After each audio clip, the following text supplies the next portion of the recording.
our guest who's waiting in the wings. Yeah, go ahead and introduce John Mearsheimer. Yeah, so we are really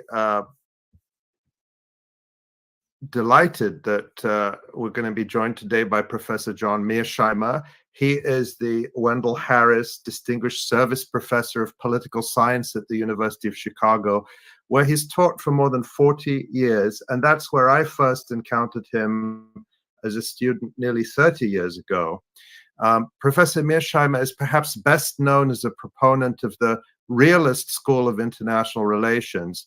And put simply, this is the view that competition between great powers is the main characteristic of international politics. Big states seek to become hegemons or dominant powers and to prevent other states from becoming hegemons, while smaller states seek to survive and maximize their own security by navigating between these great powers. Realism is sometimes mischaracterized as putting forward the proposition that might is right. I think this is a misunderstanding. We'll get Professor Mearsheimer's views in a minute, but I interpret the realist position as saying that might is not necessarily right, but it is a fact, and analyzing where and how power is wielded in the world and by whom can be a very useful lens for understanding geopolitics. And Professor Mearsheimer provides an impressive example of that. I just want to recall that back in 2015, he gave a lecture at the University of Chicago titled "Why Ukraine is the West's Fault." And in it, he explained that the US policy of fomenting regime change in Kiev in 2014 and trying to drag Ukraine into NATO would lead to the country, in his words, getting wrecked. Professor Mearsheimer was already one of the world's most influential political scientists at the time, but in February 2022, after Russia launched its so-called special military operation in Ukraine, he shot to international superstardom. His 2015 lecture went viral on social media and on YouTube because 7 years earlier he had predicted with startling accuracy how the tragedy in Ukraine would unfold. The last time I checked, that video had more than 29 million views. We'll see if we can beat that today. Before that, as I'm certain many viewers know, Professor Mearsheimer made himself very popular in some circles and extremely unpopular in other circles by co-authoring the 2007 book, The Israel Lobby in U.S. Foreign Policy, with his colleague Stephen Walt. John, we're delighted you could join us today. And first thing, can I ask you if you brought your crystal ball with you? I'm not sure. I can always make an attempt to tell you what I think is going to happen, but how accurate I am is another matter. Well, let me ask you, was my description of realism accurate enough? Yeah, I thought it was an excellent description of realism. I actually liked how you talked about the minor powers navigating through the waters, where the superpowers or the great powers dominate. It was very well put. Thank you. I'll let you use that free of charge. You're welcome to use that. But thank you very much. So let's start. Let's just begin with the recent decision of the International Court of Justice in the case of South Africa versus Israel. On January 26, the ICJ found that Israel had a plausible case to answer for genocide in Gaza and ordered it to immediately halt all potentially genocidal acts. The day after the ruling, you wrote, quote, "It seems clear that yesterday was a black day for Israel, as the ICJ order will leave a deep and lasting stain on its reputation." Can you expand on that? Why do you think this will leave a deep and lasting stain? Well, the fact is that the ICJ, looking at the evidence, said there was sufficient evidence available to think that Israel was waging a genocidal campaign against Palestinians in Gaza. I find this to be a remarkable conclusion when you take into account the fact that this is the Jewish state, and Jews, of course, were victims of one of the greatest genocides in recorded history. And that, of course, has to do with what the Nazis did between 1941 and 1945. And to think that the Jewish state stands accused of genocide is really quite remarkable. In this day and age, when you have an internet and you have all this alternative media, it's almost impossible for the word regarding genocide and Israel's behavior, or the words involving genocide and Israel's behavior, not to sort of spread all over the world. And all sorts of people now understand what the ICJ said in late January. And there's no way this cannot do enormous damage to Israel's reputation. And by the way, to America's reputation as well, because the United States is complicitous in this genocide.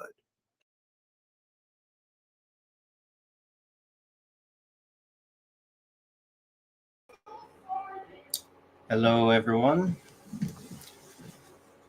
So, welcome. Sorry that things are a little bit strange today. We have had some technical difficulties here. I did something to my computer where I lost access to the StreamYard, and so I have to be a guest here, and so we're just kind of figuring out how to do this with our hands tied behind our back, one hand behind our back anyway. So how are you doing, Stephen? Good. How are you? I'm okay. It's been a bit of a tough end of the month for February for me on the disability. Had a job interview. The guy didn't really call me back, so I don't think I got that job. And then with the leap year, I wasn't expecting one extra day to have to get through when I was broke. So, but now that it's February 29th, whatever, I've got a little bit of money. I'm feeling a little bit better today. So, yeah, we were talking about that, you and I are both going through some tough times, although yours sounded like infinitely tougher than mine. But, it happens, and we have no choice but to put our heads down and plow forward. It's just, when these things come our way, it kind of shows what we're made of. Shakespeare said, "Sweet are the uses of adversities," because they make us who we are, basically. So hopefully there'll be a lesson learned, and some, intestinal fortitude will come of this, and we'll all get through this okay. yeah. And even if maybe don't exactly get through it the way I want to, I gotta learn to not be too hard on myself. I think I've tried and failed maybe, but at least I tried in a sense, whatever. Without having to get into the details, whatever. I feel like not everything that's happened to me is my fault, and I don't need to beat myself up over it. So. Yeah, same here. And I'm wearing the Fire Sign Theater album cover from their album, How Can You Be in Two Places at Once When You're Not Anywhere at All? I heard somebody on a chat into Due Dissidence mention that in order to keep our spirits up, you might want to check these guys out, comedy group out of LA in the 60s and 70s. And, as far as the old Homer Simpson thing about it's funny because it's true, these guys spoke truth. And I don't know if you can see it, but this one features a bunch of Soviet-style soldiers saluting, and the caption is "All hail Marx Lenin." And if you can see it, it's Groucho Marx and John. Well, so Abby's not here today.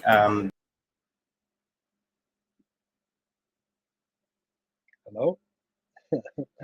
Michael, are you still there? We've been having technical problems, I know, so bear with us all. Whoops, I hit the wrong button. Sorry. Yep. Yeah. Sorry, yeah, Abby is absent today, sort of, because she was supposed to have a wake to go to. A friend of hers, or her neighbor, died. A neighbor that she'd known, I guess, all of her life. She's kind of lived next to the same neighbor, so it was a pretty significant loss. So I meant to do her in a way that I couldn't have access to the stream without her, and because Steven's a bit of a newer addition to our team, so we're both kind of got some technical things to sort out. But Abby's in the background, helping us out here, but she's still not really wanting to have to be like front and center, trying not to have to ask too much of her. So we appreciate her her solidarity and her strength. So anyway, yeah. What were you saying just before that? Because I lost my train of thought because I dropped out. There was one thing that I wanted to launch on. I've got a friend here locally in Eugene that's a mover and a shaker in the Green Party. He wanted me to lift a 3-minute segment out of this podcast that he could use when they're having a convention this Sunday, and I'm wondering, like, it ties way into stuff I've already been talking about. And by your leave, Michael, I would just read this off and then send the podcast to him, and he can clip it and use it. Sounds good. Is that okay? Go for it. Yeah. Okay. I know I said a lot about the powers that be and their efforts to divide and conquer U.S. citizens. I know I've posited a lot of theories and reasons for the predicaments we find ourselves in, from plans like the Protocols of Zion to the woke generation getting easily offended. However, there is one simple slogan that neatly encapsulates a simple strategy for sending a message to the establishment. Don't vote for war pigs. This means either not voting at all or voting for a third-party candidate like Dr. Jill Stein of the Green Party. Like all political parties, there are deep divisions within the Green Party regarding big issues like our government's policies surrounding the COVID lockdowns and mandates. In my opinion, the best thing about the Green Party is that it provides a viable alternative to the worldwide military agenda of the U.S. war machine. Another, more positive slogan that I'd like to emphasize is healthcare, not warfare. So I do like to always just, not leave on a negative preposition or whatever about don't vote for war pigs. So I want to talk a little bit about the U.S. spends trillions of dollars every year on military defense. These tax dollars would be better spent on U.S. citizens.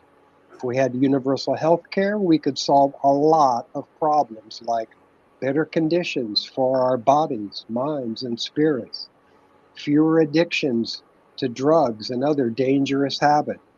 Better health would result in less homelessness because more people would feel better and have more hope regarding friends, family, job prospects, recreational choices, and overall happiness instead of despair.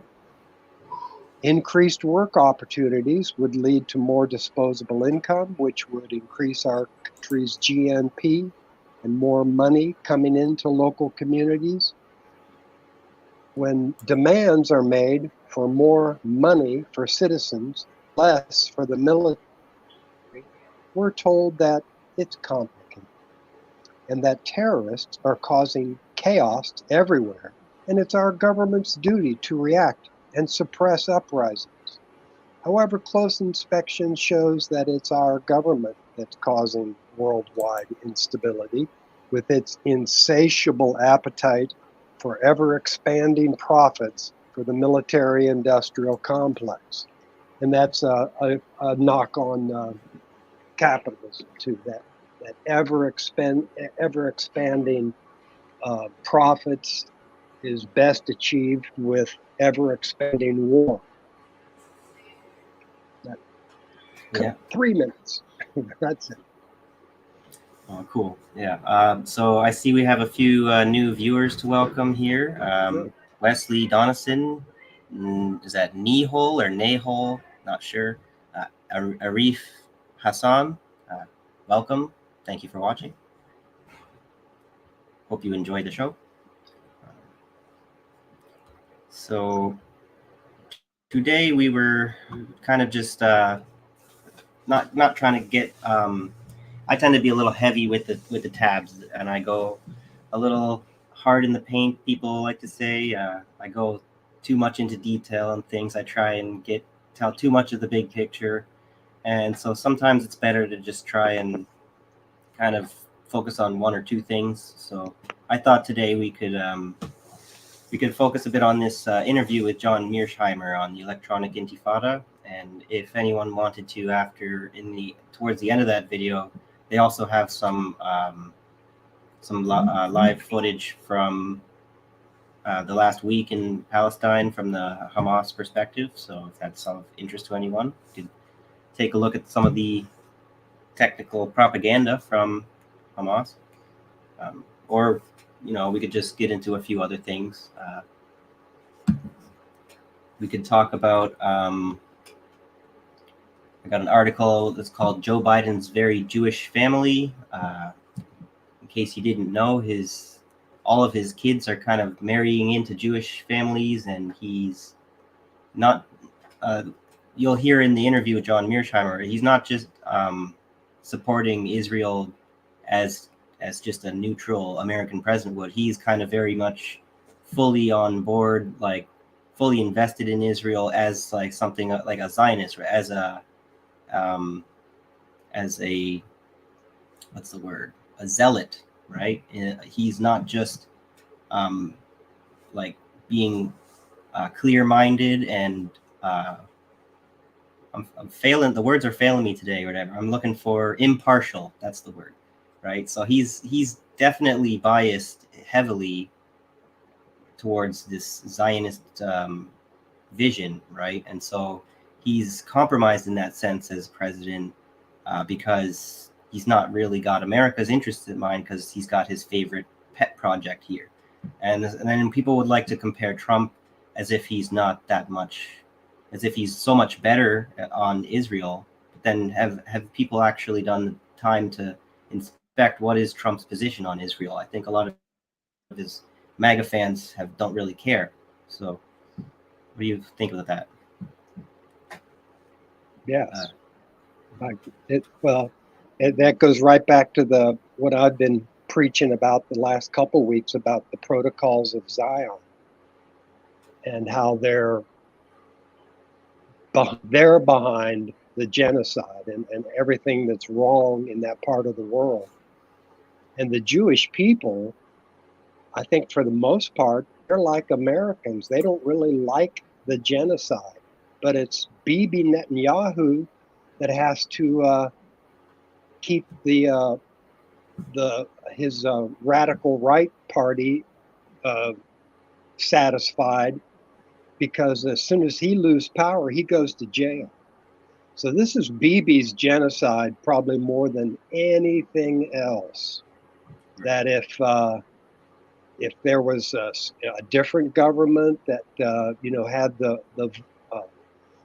backing of the majority of the people, you would, I think, see a different policy there. But again, war is furthered by generating fear and hatred, and so the right wing of the Jewish government is all about convincing the electorate that they're unsafe unless the government's given a free hand for the final solution. And that was Hitler's word for the extermination of the Jews in World War II, and now, coincidentally enough, it's Bibi Netanyahu's phrase also. Yeah. Yeah, you'll notice that every time you try and hold them, any of these European colonial powers accountable for genocide, if you look historically, they have never, none of them who have committed genocides, none of them have officially, to this day, admitted that they have actually officially committed the act because of the legal ramifications of doing so. So anyway, you want to jump back into this interview a little bit here? Yes, let's hear some more.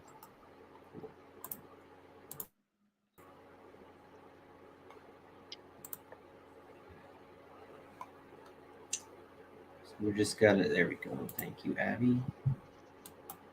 Absolutely. I mean, it's co-authoring this genocide.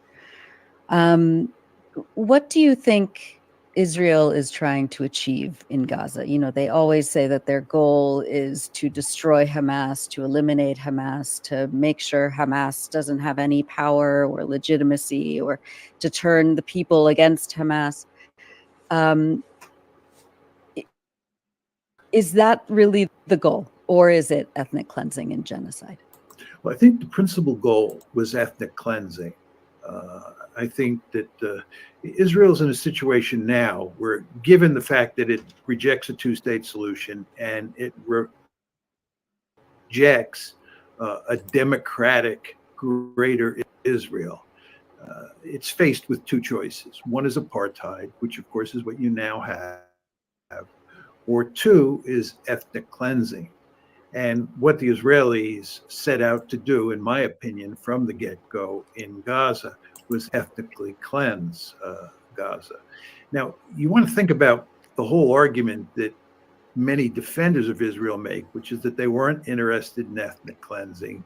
And what they were really interested in doing was eliminating Hamas. There's no way you can eliminate Hamas unless you either kill all the Palestinians in Gaza or you ethnically cleanse Gaza.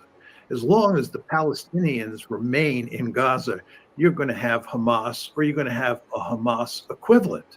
Israel is never going to win a total victory against Hamas and do away with terrorist activities. It's just not going to happen. The Palestinians are going to resist. So again, you have two choices: ethnically cleanse or kill all the Palestinians. So you notice how this is basically like everything that we've been saying at like RBN and the Gray Zone and like these kinds of left outlets, independent media, INN, right?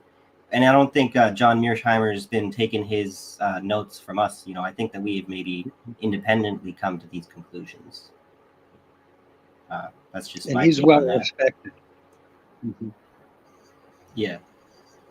Well, at least he used to be, right? And then I've got another article here. It's called "The Tragedy of John Mearsheimer," Oh, and I it's know. actually Well, goes it's like Norm it goes so Finkelstein. far as to calling him the most Okay, you're breaking up man a little. Mm-hmm. in. Oh, you there? Say that We had a again. bit of a.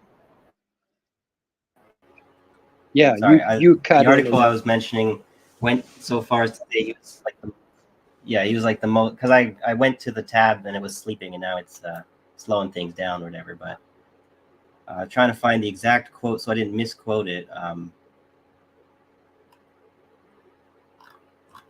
Yeah, how the American realist became the world's most hated thinker. You're gonna really say that John Mearsheimer's take, his realist take on Ukraine and Israel, makes him the most hated thinker in the world? What happened to Putin, right? Yeah. But yeah, we can get back to the video here. And what the Israelis were doing was waging a punishment campaign against the civilian population. The Israelis put their crosshairs on the civilian population. They didn't just simply go after Hamas, they went after the civilian population. And in my opinion, they wanted to drive them out of the Gaza Strip. They wanted another Nakba. It was very clear to me. And of course, they have been completely unsuccessful up to this point in terms of achieving that goal, thankfully, I would add. But in the end, they have killed lots of Palestinians. They have killed so many Palestinians, and they have done so many horrible things to the Palestinian people that it is easy to reach the conclusive evidence or plausible evidence that Israel is in the process of committing genocide. I mean, that's how horrible things are. So if, as you say, if, as we all clearly agree, the U.S. is the co-author of this, if, as you say, Israel is killing thousands of people and the description of genocide is very plausible, why is the United States government and the Biden administration assisting and allowing Israel to commit genocide? Is it also the goal of the United States to ethnically cleanse Gaza? They say it's not, but they're helping Israel, at least in its attempt to do it. And do U.S. leaders not clearly see how damaging Israel's crimes are, not just to Palestinians, of course, but also to the influence and stature of the United States? Why is the United States going along with this brutal, horrifying insanity? Well, I think that the original reason that Biden committed the United States wholeheartedly to supporting Israel, no matter what it did in Gaza, was because he has a passionate attachment to Israel. A lot of presidents, a lot of policymakers, a lot of politicians say that they're deeply committed to Israel and to Israel's security, but they just say that for political purposes. I think in the case of Biden, it is true. He is, in effect, joined at the hip with Israel. And he identified with Israel after October 7th, and he committed the United States to supporting Israel from the get-go. So that's point one.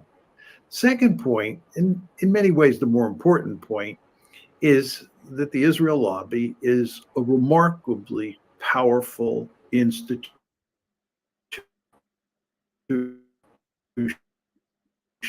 here in the United States. It is remarkably powerful.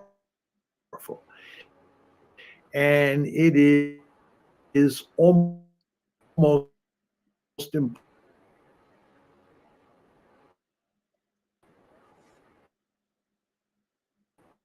Freeze frame.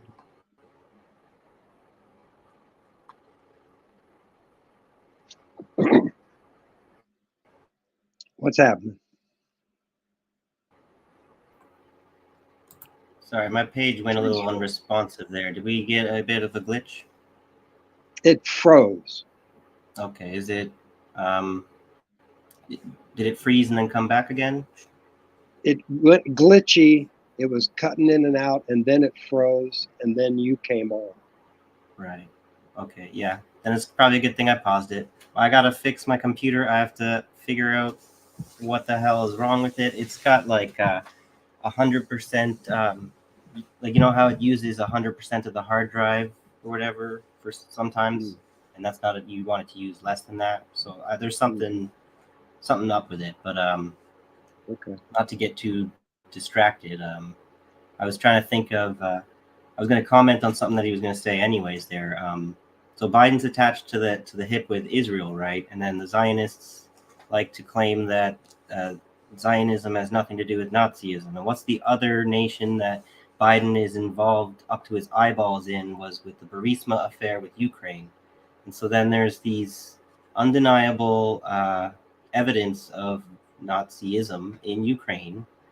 And that's gone on for a while, and it's got everything to do with everything. Don't deny that anymore, please. Okay. And then, so how do you reconcile this? How do you square this circle where Biden's fully in bed with the Nazis in Ukraine, but also the Israelis have no problem with this, considering their history? So explain to me how you, like, Zionists would claim that what they're doing is not a type of Nazism. I would say the people that you choose to associate with makes you guilty. It's kind of like what we were talking about last week, because these imperialists and latter-day Nazis, they have to say something. So to say one thing, that, you know, we have to have Israel to protect the Jews, and then do another, or the action ends up being that, but Israel is decidedly unsafe for Jews. We've had rocket attacks back and forth for decades. So they have to say something. And Joe Biden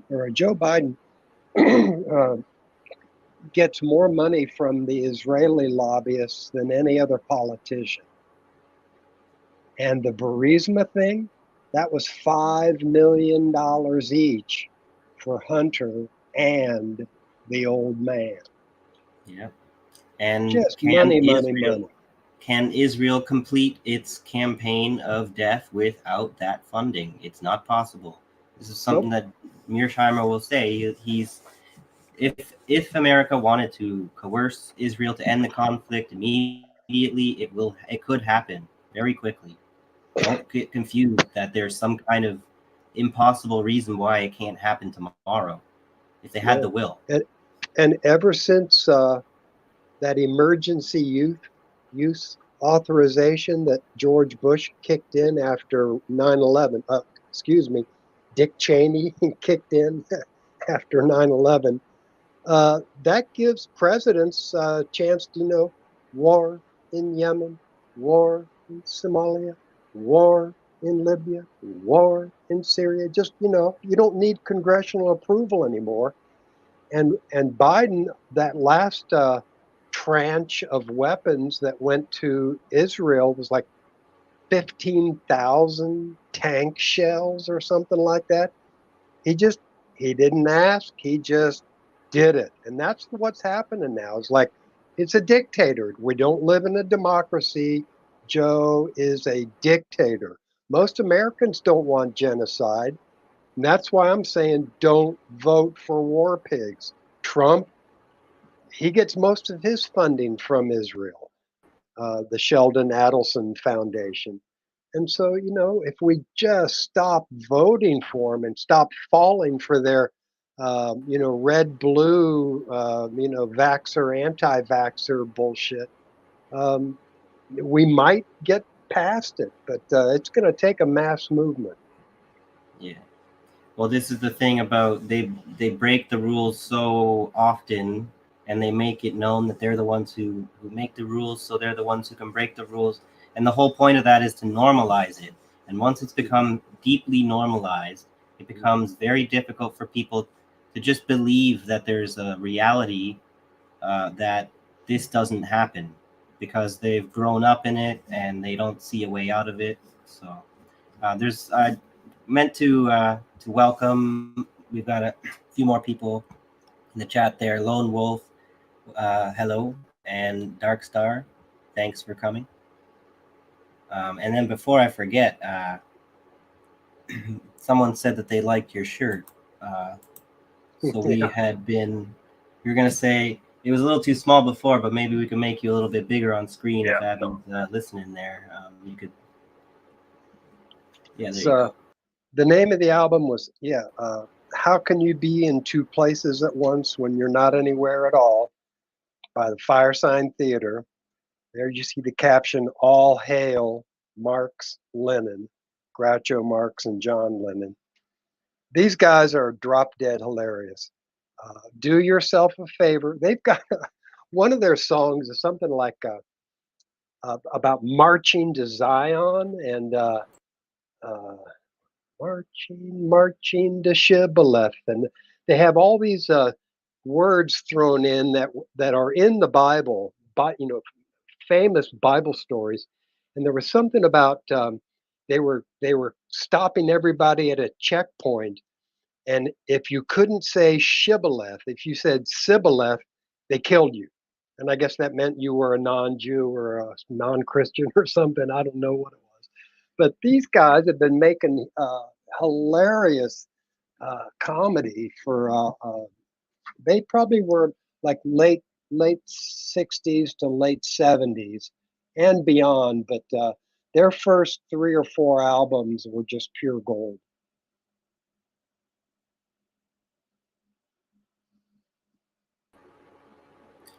Yeah, I'm not sure, and I've heard of Groucho Marx, so I just haven't taken the time to delve into him a bit. So maybe now that you've refreshed my memory, I'll see if I got time to do that next night. So, Yeah, comedian. yeah. I see Wesley Donaldson. Oh yeah. Oh, yeah. Wesley Donaldson says military leadership is expected to be able to recognize and disobey illegal orders. There's been demonstrated failure to do so. I noticed that too. Yeah. So that's the whole thing. You're not allowed to be. I wouldn't be able to be in the military because I probably would wash out for mental health reasons, right? They wouldn't let me in, right? So they're supposed to have all these protocols that they're supposed to be following, right? So how much are they actually following these rules anymore? If no one else is following rules, you think the military is? And it's not so much the military as it is the State Department. I mean, in the last few years, there's been a lot of blame stuck onto the military-industrial complex. And when they have these budget battles, a lot of generals, like 4-star generals, will go on these talk shows and say, we have enough money, no more money for us. Stop blaming the military. We're not asking for it, but we're getting it. So it's the State Department. It's the executive branch that's doing this. Yeah.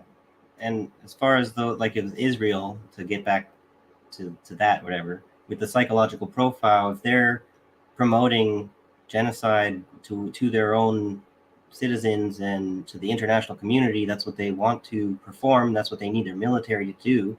How can you tell me that their psychological profiling is effective if they need to teach people to be psychopathic in order to commit what they need them to do? It just doesn't make any sense. So, nope. You want to get back to this video? Yeah. Sorry. Yeah, crazy. Yeah. All right, let's play some more here. This military operation by the IDF has played itself out. The Biden administration is incredibly uncomfortable with what's going on. Put Biden question, why can't he shut it down? And the answer is the lobby. I mean, obviously, I agree that the lobby is very powerful. We see the lobby at work in many places, particularly in universities, in terms of bullying and pressuring and harassing academics and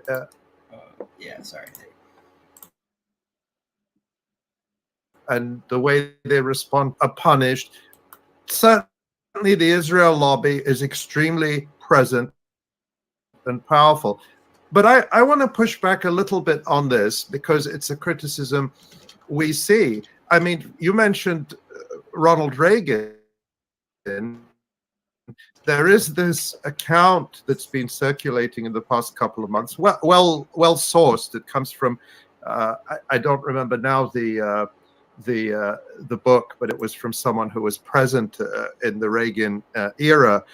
In 1982, President Reagan was so horrified by Israel's bombardment of West Beirut. This was during the Israeli invasion in 1982. That he picked up the phone and spoke to Menachem Begin, who was the prime minister of Israel at the time, and said, "This needs to stop, and I mean it." And he said it was a Holocaust, what Israel was doing in West Beirut at that time. And reportedly, Menachem Begin gave him all sorts of, said, you know, Mr. President, I know what a Holocaust looks like. I don't need a lecture on that. But President Reagan was firm, and he hung up the phone, and Menachem Begin called back after 20 minutes and said, I've ordered Ariel Sharon, who was the defense minister, to stop the bombing. So that's one phone call Biden could make. The other phone call he could make is to the Pentagon, and Austin is these days, and maybe the president doesn't know either, but he could say to Lloyd Austin, stop or delay the 24-hour airlift of weapons and bombs that are being used. And I get that the lobby is politically powerful, but here we just saw last night in Michigan, in the Michigan primary, a significant number of people refused of his support for this genocide. So you could argue that, one, the president had the power to put a stop to this, and two, the political liability is shifting to the other side, where supporting Israel is going to cost him his job. So in that context, can't we just can we put it all down to the lobby is what I'm saying? Well, you can't put it all down to the lobby. My argument is that about 95% of it is due to the lobby. As I said before, you don't want to underestimate the extent to which Biden has a passionate attachment to Israel. But you raised a lot of different points, and they're all big points that need a lot of unpacking.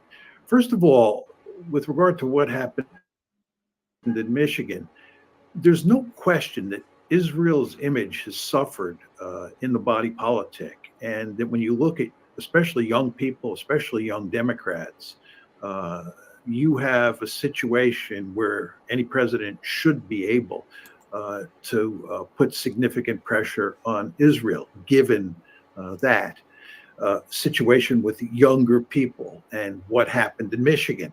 But the problem is there's a difference between the public and the elites, and where the lobby concentrates its efforts is on the elites, on politicians. It has tremendous power on Capitol Hill, and it has tremendous power vis-a-vis the White House. And the White House understands, President Biden understands, that if he crosses Israel, which means crossing the lobby, that they will go to great lengths to make sure that he gets defeated in November.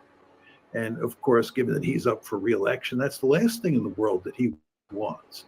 So Biden is caught between a rock and a hard place. Of course, he's worried sick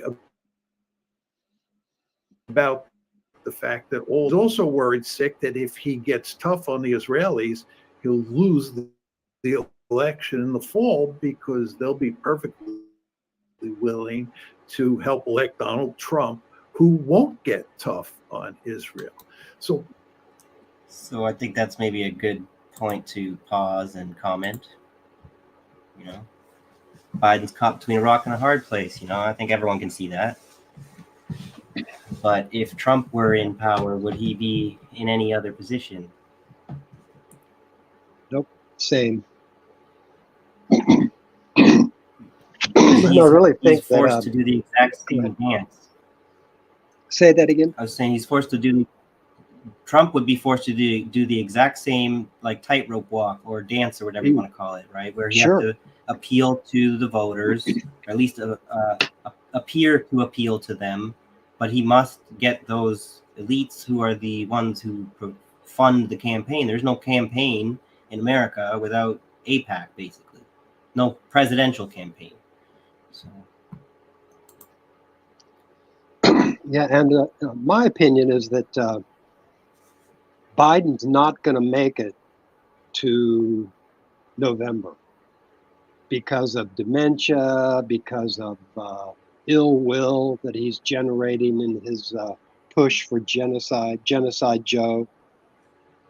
And they're just getting every ounce of imperialism out of him as they can before. I think it's going to be Awesome Newsom who rides to the rescue. I know we've had some discussions about this, and Abby was saying that she thinks it might be Harris, but I just, whatever, She was saying, whoever it oh, is, I Michelle think it Obama, won't. I think was what she was saying. Yeah. Oh, Michelle, yeah. Yeah. Okay, well, but whoever it is, I think it's not going to be Joe, and that he's just being trotted out there, pushed out there the way so many of these old politicians who have dementia are just trotted out to do their thing.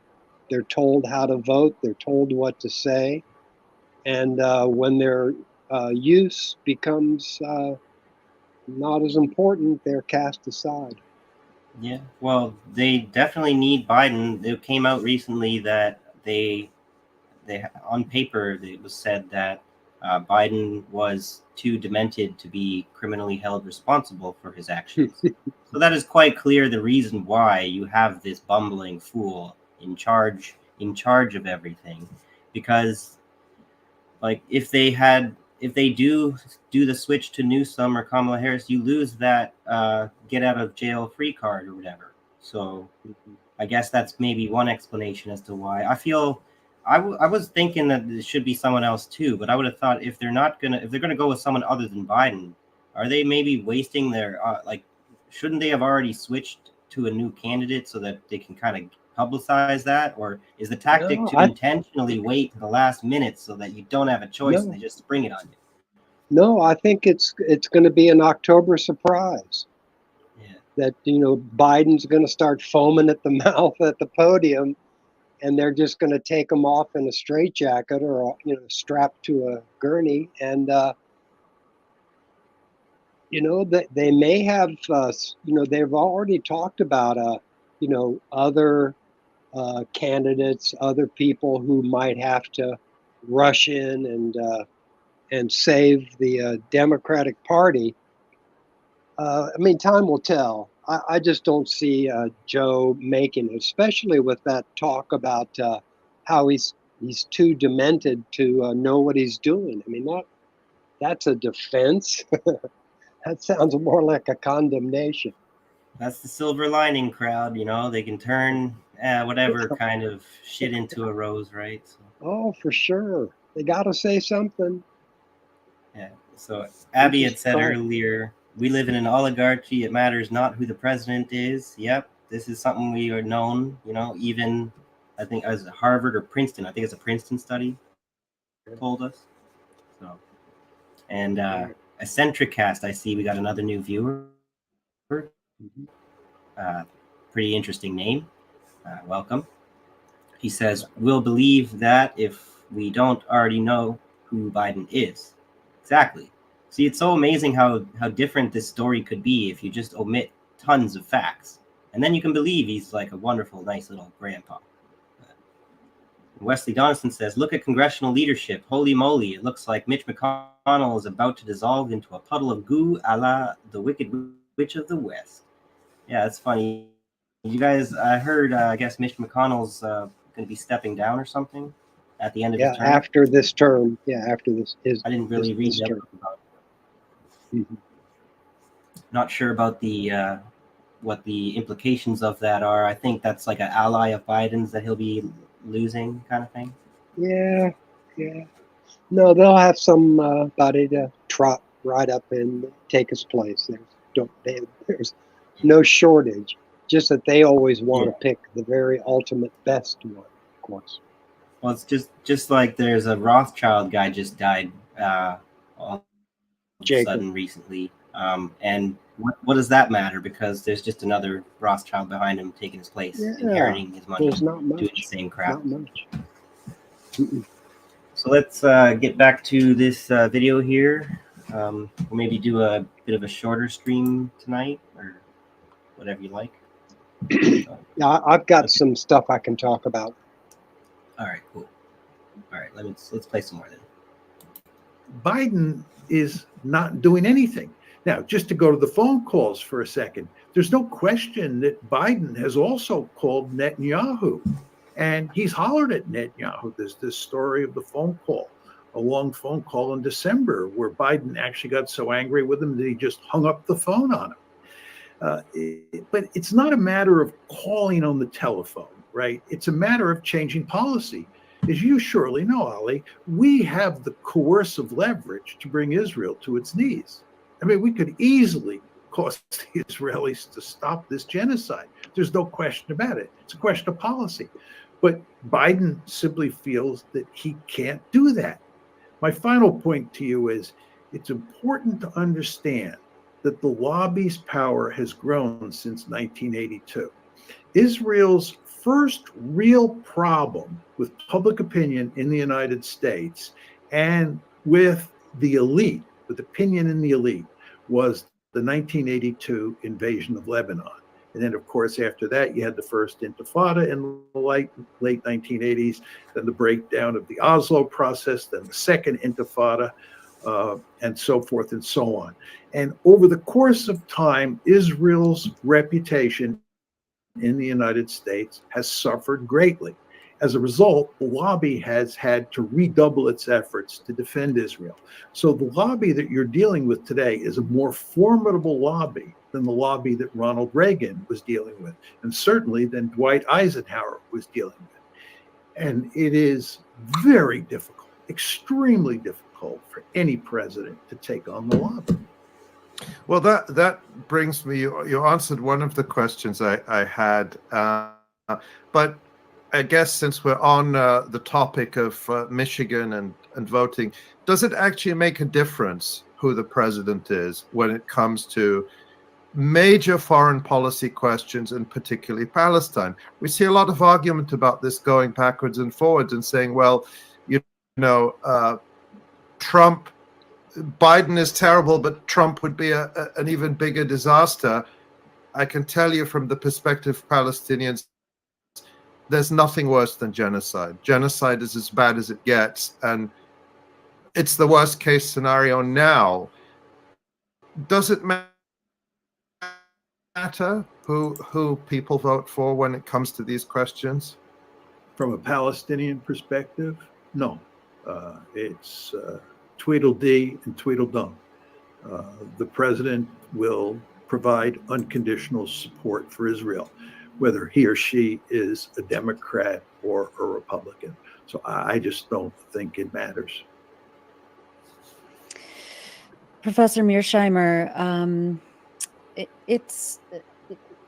the U.S. seems to lurch from losing war to losing another war, leaving a wake of death and destruction in its path from Vietnam to Afghanistan to Iraq to Libya to Syria, Yemen, Ukraine, and now Gaza. Why? What is it about the U.S.'s drive to invade, destroy other countries, and leave nothing but destruction and death in its wake? And how should we be looking at what's happening in Gaza now as part of that pattern? Well, I think that in the case of the Gaza war, you're dealing with a different situation than some of the previous conflicts that you mentioned. Take the Vietnam War, for example. The Vietnam War was largely a result of America's belief in the domino theory. We believed at the time that if Vietnam became communist, other countries in Southeast Asia and eventually all over Asia, and then eventually all over the globe would become communist. This was a remarkably foolish idea, but it's what motivated us. A lot of the wars that you described were a result of what happened after 9/11, where the United States went on a rampage and decided it was going to run a rifle barrel. We would do social engineering at the end of a rifle barrel. The Gaza war and the Ukraine war have different causes than Vietnam and those other conflicts. And I could go into them, but I won't do it at this point in time. But I think the point is that it all depends on the particular context of each of those wars as to why we got into them. But the general point I would make about all of them is that one thing the United States does not have is a good sense of the limits of military force. Most realists like me understand that you can't really do that much with armies, especially if you get into the business of doing social engineering around the world. It just hardly ever works. Because what you do inevitably is you run into nationalism. I mean, this is what happened in Vietnam. What defeated us in Vietnam was not communism, it was Vietnamese nationalism. And by the way, the reason that the Israelis are never going to succeed in beating the Palestinians into submission, the reason that the Iron Wall, to use Zeev Jabotinsky's famous phrase, is never going to work, is because of nationalism, Palestinian nationalism. And so that's kind of interesting. He says, I like that turn of phrase, social engineering at the end of a barrel. That's it's an interesting thing to think about, right? Mm-hmm. Especially, Yeah, and then what he's. Go ahead. Go ahead. Yeah. I was saying because the United States. Yeah, you go. Yeah, go ahead, Michael. I was just saying nationalism itself. Also, now, nationalism itself seems like a social engineering to me too. But you go now.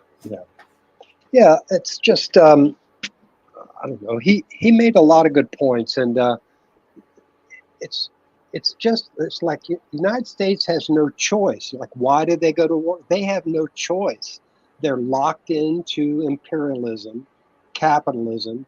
It's made to exploit workers and resources and countries and people, mostly in the global south, around the world all the time. You have to be looking ahead to the next war, to the next great evil person to rally up the nationalistic spirit for. And so, it's easy to say money is the reason behind all wars, but, to go a little bit farther, it's capitalism, it's ever expanding imperialism and conquering. And uh, capitalism means ever expanding profits in a limited resource world. It's made to fail. It will fail. We're seeing it fail. And it's just not going to be much longer till it's game over. Well, it's like the pursuit of power, right? Because capital is basically our stand-in for power. It's our representation of it. So what they're thinking is endless pursuit of power, because power is somehow limitless. But that's kind of like a false. It's like a fallacy that they're not quite recognizing, I would say. There's like an addiction. Like, you can't just treat the pursuit of power like it's not extremely addictive. It's more. I was asking the AI this the other day. Is power more addictive than hard drugs? And it won't really give you a hard answer, because I suspect that it in some cases depends on the person and the context. I think people like Biden are far more addicted to power than they could ever be, like his own son, on some kind of substance, because that's his drug of choice, right? So. Yep. It's that innovation fueling dog-eat-dog competition. It promotes the worst of human selfishness and cruelty. It's that race to the bottom. Yeah. Sad and sorry. Yeah. How do you spin out of the tail? How do you pull out of the tailspin, right? Well, they don't want to. They want to just go balls to the wall until they can't anymore. And if they ruin everything for everybody, well, it was a good run. I'm sure they're tinking champagne glasses in their underground mountain hideaways to, outlast the nuclear winter or whatever they're going to do. Climate catastrophe. When people like Biden, they're not trying to outlast anything. They know that they're at the end of their run. So what they're doing is, I'm going to make things as horrible as possible because I just enjoy knowing that I'm going to die soon and you're going to have to live with everything I've done to you. but that's the chaos theory, Michael. You know, governments and empires have been doing that going back to time immemorial. You sow discord. You um, pit the people against each other. You arm the people against each other. You encourage warfares to wear them down, to tap their strength, and then again you divert attention away from yourself, like the protocols of Zion uh, want to um, blame the Jews for all the world's woes, and then that keeps everybody from focusing on them. And I'd like to segue into, like I was reading Whitney Webb's book, One Nation Under Blackmail. Chapter 3, remember, was organized crime and the state of Israel. And what I've been reading about the protocols of Zion, she could have named that chapter The Protocols of Zion and the State of Israel, because the Zionists have been tied in with organized crime for as long as organized crime has been around. And I was trying to like see what the roots of Zionism were, and I was thinking it was maybe the evangelicals, and I was thinking, oh, I know. Hey, wait a minute. Chris Hedges wrote a book about it, Christian Fascist. So I just got this week. It's been around for quite a while, but I'd like to kind of like intro this and maybe read a little bit. And I'll do the intro and kind of get your take on it, Michael. And then if you want, like we did last time, I could just read some of this. His first chapter is called Faith, and then that could take us out if you want to do that. Yeah, sure. Okay. Well, let me just intro it. I'm not sure how much more of that interview is left. If anybody wants to finish watching it, it's on Electronic Antifada's YouTube page. If you're not following and liking their stuff, maybe you should be. Right. So. And Mearsheimer is really good. You should look up. He's always doing lectures, and each one has its own kind of a twist, and he's always good. And I'd advise everybody to just check him out. He does a really good job of explaining things and sort of getting to the root of the problem. Yeah, my biggest criticism of him is that he's not a communist. So. Yeah, give it time. But with Chris Hedges, he starts off his book talking about I grew up in a small farming town upstate New York where my life of my family centered on the Presbyterian Church. He attended Harvard Divinity School. He was never ordained, but he is a very religious person from a very religious family. And he talks a lot about what he learned in divinity school, that faith can save us from despair, self-righteousness, and the dangerous belief that we know the will of God or could carry it out. We were taught that those who claim to speak for God, self-appointed prophets who promised the kingdom of God on earth, were dangerous. And he kind of jumps over. Well, I should jump over because I don't want to just read. But he jumps into the Pat Robertsons and the people who pretend to know the will of God and tell us exactly what is going on, and a lot of people believe them. So anyway, let's see. Yeah, he talks a lot about the contradictions in the Bible too, and that people forget what exactly he called them. I think I underlined it. He calls it the people who are the interpreters of the Bible, some term like that. When you have all of these, it's the old, uh, you know, uh, Jesus said to turn the other cheek, the New Testament version versus the Old Testament version of eye for an eye, tooth for a tooth. So these contradictions, he goes through a lot of them, and I could probably make a few people laugh by reading the whole thing, but I'm trying to get to hatred of the Jews and other non-Christians pervades the Gospel of John. Jews, John wrote, are children of the devil, the father of lies. Jesus calls on his followers to love their enemies and to pray for their persecutors, a radical concept in the days of the Roman Empire. He says we must never demean or insult our enemies. But then we read of Jesus calling his enemies a brood of vipers.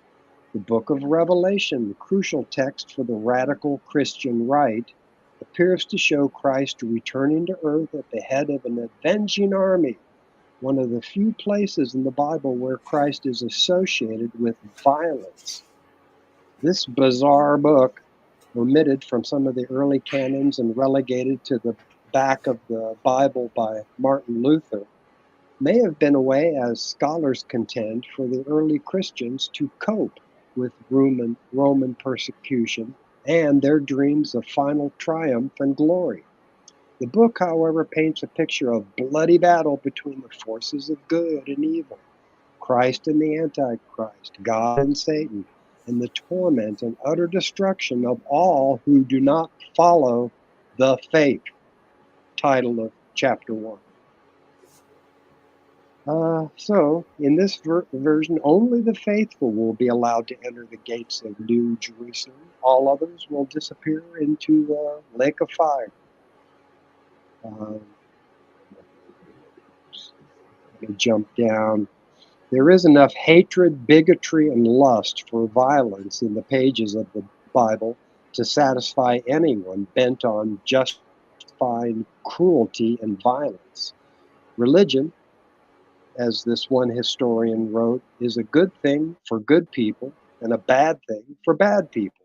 And the Bible has long been used in the wrong hands, such as the antebellum slave owners of the American South who quoted from it to defend slavery, not to Christianize the culture, as those wielding it often claim, but to acculturate the Christian faith.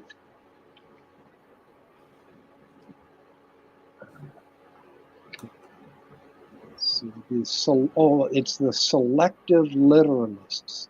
That's his term for people who just pick and choose what they want to talk about that the Bible says. And the selective literalists cannot have it both ways. Either the Bible is literally true and all of its edicts must be obeyed, or it must be read in another way. And they talk about how he talks about how mainstream Christians cherry pick the Bible to create a Jesus and God who are always loving and compassionate. They fail to acknowledge that there are hateful passages in the Bible that give sacred authority to the rage, self-aggrandizement, and intolerance of the Christian right. Church leaders must denounce the biblical passages that champion apocalyptic violence and hateful political creeds. They must do this in the light of other biblical passages that teach of compassion and tolerance, often exemplified in the life of Christ, which stands opposed to bigotry and violence. Until this happens, until the Christian churches wade into the debate, these biblical passages will be used by bigots and despots to give sacred authority to their calls to subjugate or eradicate the enemies of God. This literature in the Bible canon keeps alive the virus of hatred, whether dormant or active, and the possibility of apocalyptic terror in the name of God. Steady refusal by churches to challenge the canonical authority of these passages means that these churches share some of the blame. Unless the churches, Protestant and Catholic alike, come together on this, they will continue to make it legitimate to believe in the end as a time when there will be no non-Christians or infidels. Silent complicity with apocalyptic rhetoric soon becomes collusion with plans for religiously inspired genocide. Ding, ding, ding. Key word since October 7th. Well, that's where I put in the title of the show about set in stone there. That's the whole funny thing about arguing over, do we have to obey the word, the laws of God, or we must obey the laws of man? And there's this ancient debate over, well, what happens when men have to interpret the laws of God, and then who says what God had to say or whatever, and then with the stuff with the commandments or whatever, they're actually like broken by Moses because he's pissed off at people for not, obeying him because he's apparently so much more righteous than the rest of us, or whatever. And then the whole thing is that the original ones were supposedly written by the finger of God. Right. Okay. Go ahead and tell me that kind of bullcrap, right? But then the second ones were written by Moses. But then they were changed. I was looking it up today. So is there a difference between the original ones and the second ones? And so then now you've destroyed your primary source. So how can we trust what the secondary source has to say when the primary source doesn't exist anymore, kind of thing? We just have to take your word for it. And this is exactly what happened with Roman law too. Is a thing called the 12 Tables of Rome. They're the original kind of foundational documents of the Roman legal code, whatever, and then the Gauls destroyed them when they came in like 390 BC or whatever. And then so now our legal foundations of our modern Western countries are still based on this lie of this absence of a primary source, that we just have secondary sources claiming what the primary source supposedly said. So it's why do people get, and then people say, but it's their belief system, whatever. Why you got to be so vitriolic and attack them and personally attack us? But you can't necessarily just leave these issues undecided, because there's massive consequences to allowing one way or the other to take sway. So Right. I just wanted to get into that. Yeah, no, the selective literalists. That's actually he quotes another author for coming up with that term. But the thing that I'm always talking about is how the powers that be divide us against each other. And here Chris Hedges says he's talking about the writers of Genesis and the Bible, New and Old Testament. And he's saying these biblical writers, at their best, understood our divided natures. So we're already divided. Before they just use certain passages to further divide us against each other. But the thing is about the, Jesus saying, love your neighbor, yet he's going to, have an avenging army. And there's just contradictions galore. No wonder everybody's confused. No wonder everybody who cares about the Bible is seeking somebody to interpret it for them. Yeah, but these biblical argue. Go ahead. People are arguing not to disrupt the contradictions as they lie, in order to not hurt people's feelings. Well, I'm sorry, but the truth matters more than your feelings. Okay? Anyway, these biblical writers, at their best, understood our divided natures. They knew our internal conflicts and battles, how we could love our brother and yet hate him, the oppressive power of parents, even at the best of parents, the impulses that drive us to commit violations against each other, the yearning to lead a life of meaning, our fear of mortality, our struggles to deal with our uncertainty, our loneliness, our greed, our lust, our ambition, our desires to be God, as well as our moments of nobility, compassion, and courage. They knew these emotions and feelings were entangled. Huh? They understood our weaknesses and our strengths. They understood how we're often not the people we want to be or know we should be, how hard it is for us to articulate all this, and how life and creation can be as glorious and beautiful as it can be mysterious, evil, and cruel. This is why Genesis is worth reading. Indeed, why the Bible stands as one of the great ethical and moral documents of our age. The biblical writers have helped shape and define Western civilization. Not to know the Bible is, in some ways, to be illiterate, to neglect the very roots of philosophy, art, literature, poetry, and music. It's to fall into a dangerous provincialism, as myopic and narrow as that embraced by those who say everything in the Bible is literally true and we do not need any other kind of intellectual or scientific inquiry. Doubt and belief are not, as biblical literalists claim, incompatible. Those who act without any doubt are frightening. And Chris goes on to say, this was my faith, that God is inscrutable, mysterious, unknowable. We do not understand what life is about, what it means, why we are here, what will happen to us after our brief sojourn on the planet ends. We are saved in the end by faith. Faith that life is not meaningless and random, that there is a purpose to human existence, and that in the midst of this morally neutral universe, the tiny, seemingly insignificant acts of compassion and blind human kindness, especially to those labeled our enemies and strangers, sustain the divine spark, which is love. We're not fully human if we live alone.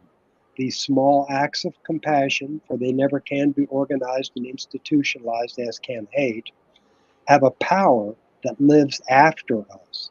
Human kindness is deeply subversive to totalitarian creeds which seek to thwart all compassion toward those deemed unworthy of moral consideration, those branded as internal or external enemies.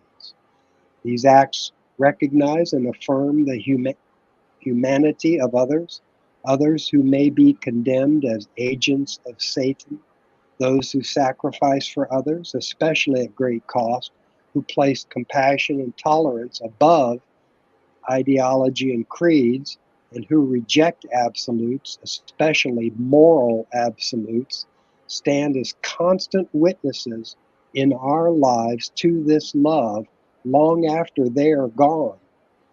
Like Aaron Bushnell. In the gospel, this is called resurrection.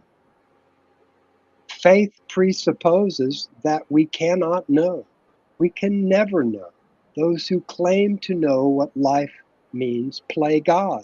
These false prophets, the Pat Robertsons, the Jerry Falwells, James Dobsons, clutching the cross in the Bible, offer, like Mephistopheles, to lead us back to a mythical paradise and an impossible, unachievable happiness and security, at once seductive and empowering. They ask us to hand over moral choice and responsibility to them. They will tell us they know what is right and wrong in the eyes of God. They will tell us how to act, how to live. In this process, they elevate themselves above us. They remove the anxiety of moral choice the fundamental anxiety of human existence. This is part of the attraction. They give us the rules by which we live, but once we hand over this anxiety and accept their authority, we become enslaved, and they become our idols. And idols, as the Bible never ceases to tell us, destroy us. He talks a little bit more about his work as a war correspondent. But what I want to get into, and I may have to come back to this because it's all really important as far as Chris Hedges. There was a doctor called, what was his name? He was the baby boomer for the doctor for the baby, Andrew Weil. Dr. Andrew Weil recommended that everybody make an ethical will to hand down to their offspring. And I was reading Chris Hedges at the time, and I made an ethical will, just lifted right off the pages, his words. But he says, just here's a little lead up to that. America and the Christian religions have no monopoly on goodness or saintliness. God has not chosen Americans as a people above others. The beliefs of Christians are as flawed and imperfect as all religious beliefs. But both the best of American democracy and the best of Christianity embody important values. Values such as compassion, tolerance, and belief in justice and equality. Ethics. America is a nation where all have a voice and in how we live and how we are governed. We have never fully adhered to these values, indeed, probably never will, but our health as a country is determined by our steadfastness in striving to attain them. So it's not the goal that's important, but it's striving, never-ending efforts towards achieving the goal. Steadfastness in striving to attain these goals. And there are times when taking a moral stance, perhaps the highest form of patriotism, means facing down the community, even the nation. Our loyalty to our community and our nation is therefore morally tolerable only if it includes values wider than those of the community. So the group, all these people who identify with groups and they're peeps, and they often come across as the most oppressed minority, that they're the real victims, and everybody needs to listen to them because they're so victimized that the only way they can not be victimized is if everybody pays attention to them and does what they say. These values, democratic and Christian, are being dismantled, often with stealth, by a radical Christian movement known as dominionism. Now, he goes on for like page after page, and I'm thinking it's going to be chapter after chapter about this. So this is really important. I'm just going to read a little bit more and then get more into it later, because dominionism. Dominionism takes its name from Genesis 1:26 through 31, in which God gives human beings dominion over all creation. This movement, small in number but influential, departs from traditional evangelicalism. Dominionists now control at least 6 national television networks. There's only about a dozen, each reaching tens of millions of homes and virtually all of the nation's more than 2,000 religious radio stations, as well as denominations such as the Southern Baptist Convention. Dominionism seeks to redefine traditional democratic and Christian terms and concepts to fit an ideology that calls on the radical church to take political power. Right? What's that called? when you combine church and state. Oh yeah, fascism. It shares many prominent features with classical fascist movements, at least as it is defined by the scholar Robert O. Paxton, who sees fascism as a form of political behavior marked by obsessive preoccupation with community decline, humiliation, or victimhood. And in my book, I talk about the pyramid of power, how you basically have like white men, the oppressors at the bottom, and then the oppressed work their way up through gender and race and LGBT considerations, climate activists. But that's To identity politics or whatever. Yeah, the identity, they identify, and that takes away personal responsibility. See, if you identify with a group, then that's all you have to say. Now you are, people have to listen to you. You don't have to do what the group says. You can just carry on and live the way you want, but because you're identified with the group, that means everybody else has to listen to you as you try to work your way up the pyramid of power. And that's ever shifting social norms and just events that determine who really is the most oppressed minority. Yeah. Victimhood. I just wanted to maybe address a little bit some of what's going on in the comments here, because you've been kind of reading there for a little while. Yeah. Let's take a break and go for it. We got to be aware. Not sure how much longer how we're going to close out here, but I meant to welcome Après Coup and Bruce Carter when they got here, but then we got a little bit sidetracked there. Après Coup, he had a comment way back at the time. He said there are 20% of evangelicals who are well in arrears regarding power and money.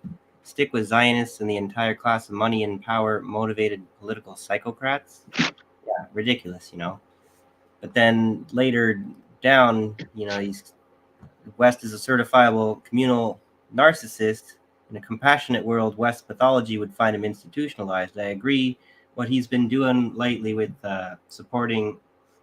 doubling down on eulogizing Navalny and just like Nazis in general. You don't need to go pray for a Nazi kind of thing.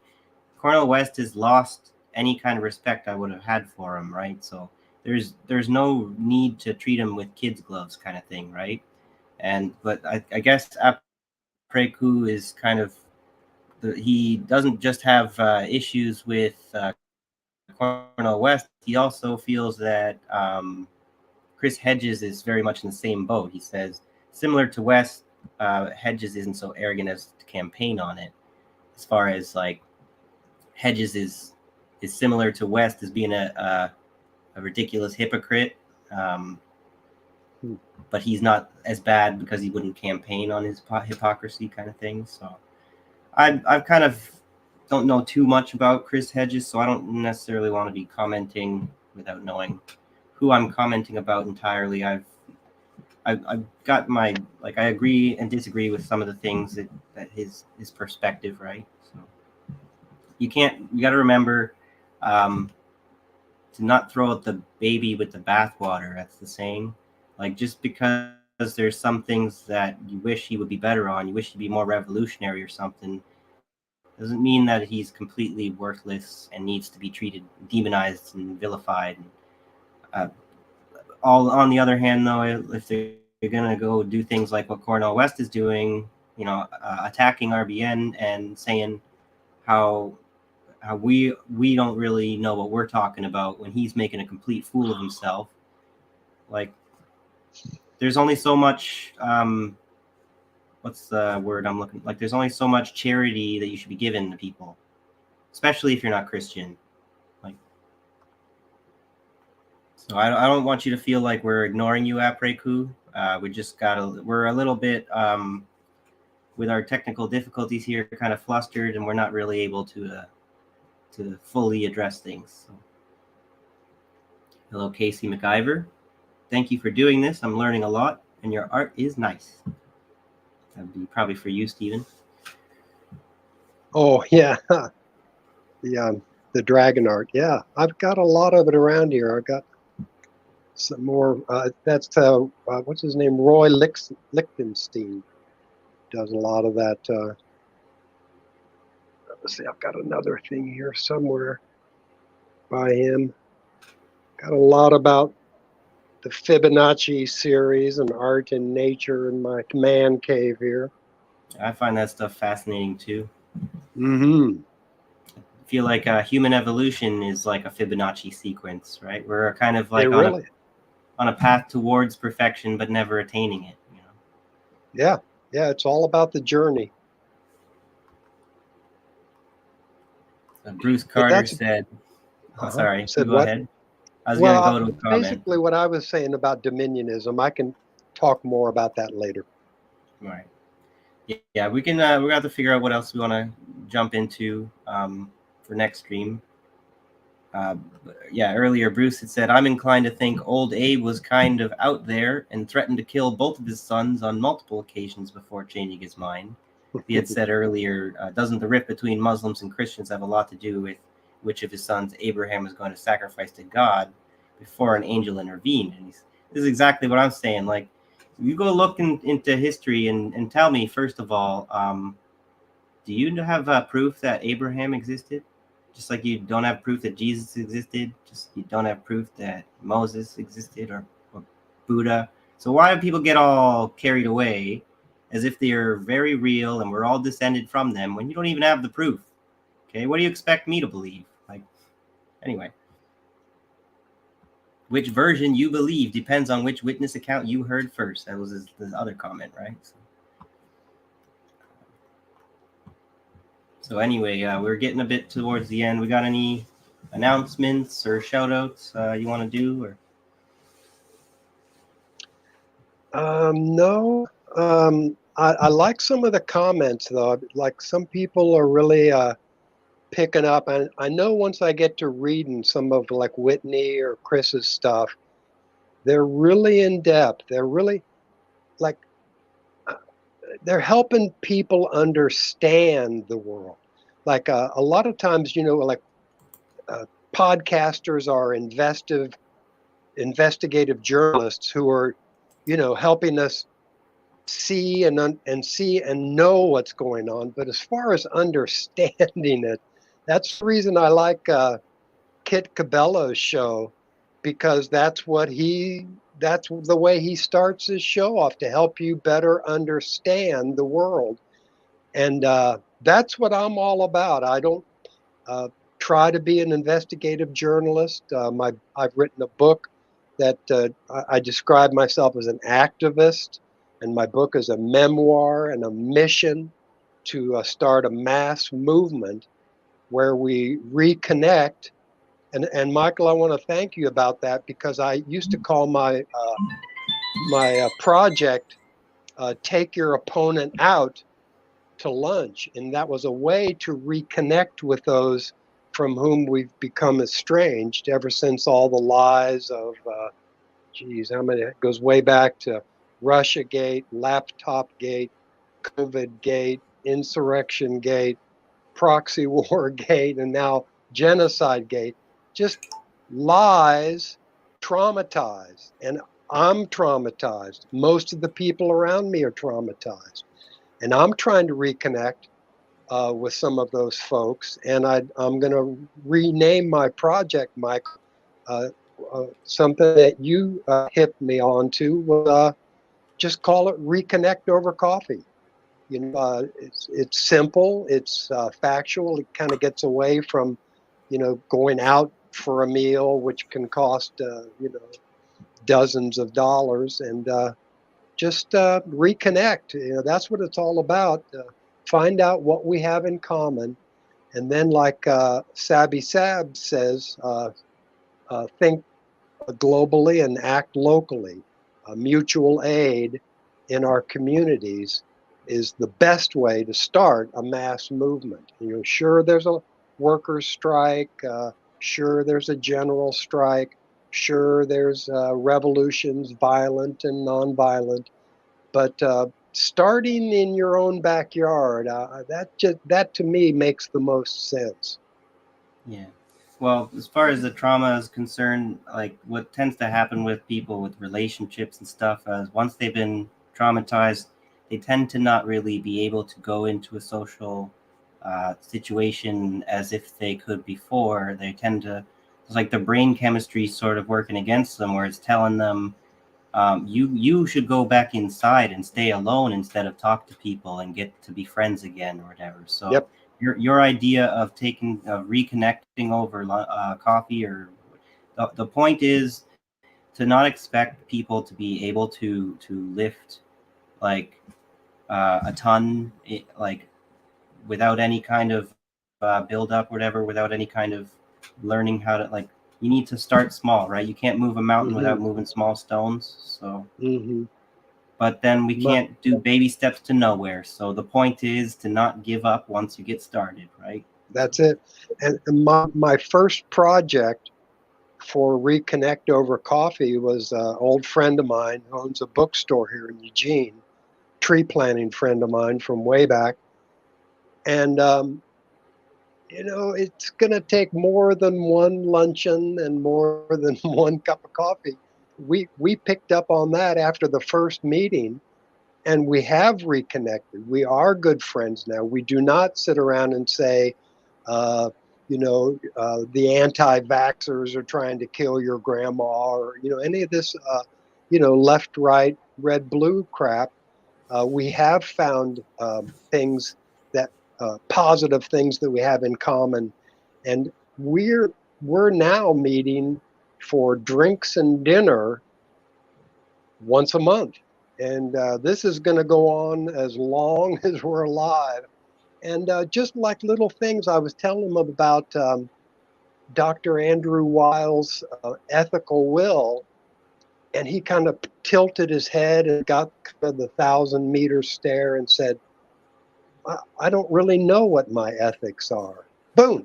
See, now when I hear somebody say something like that, whenever in the past I've heard somebody say, I don't know what to think anymore. That always sounds to me like a person on the edge, on the verge of a great discovery, a personal discovery. And that means the slate's clean. They're open. They're listening. They're looking. They're feeling. And they're going to make that discovery if given enough time. So that was, I thought, was kind of a breakthrough. It wasn't me convincing him of my ethics. It was him thinking about an ethical will and to really think like, what are my values? And I thought that was just a really great thing. Yeah. Yeah. Sorry, I got another. Speaking of taking someone, reconnecting or whatever, I got a friend of mine or whatever I'm going to be going out to drinks with, kind of thing. So he's sort of asking when are you wrapping up, kind of thing, a little bit. So Well, do it. So yeah, I just wanted to say hello, goodbye, John H. Thanks for coming. Whatever, didn't get to speak to you so much today. And then shout out to Social Contract Tuesdays at 1 p.m. Eastern Time, and Stay Balanced Beyond the Arc with Stay Balanced and Charlie Brown Politics Sunday at 9 p.m. Eastern. So that's, I guess, it for us today. We'll see you guys next time. Have a good night. Bye now.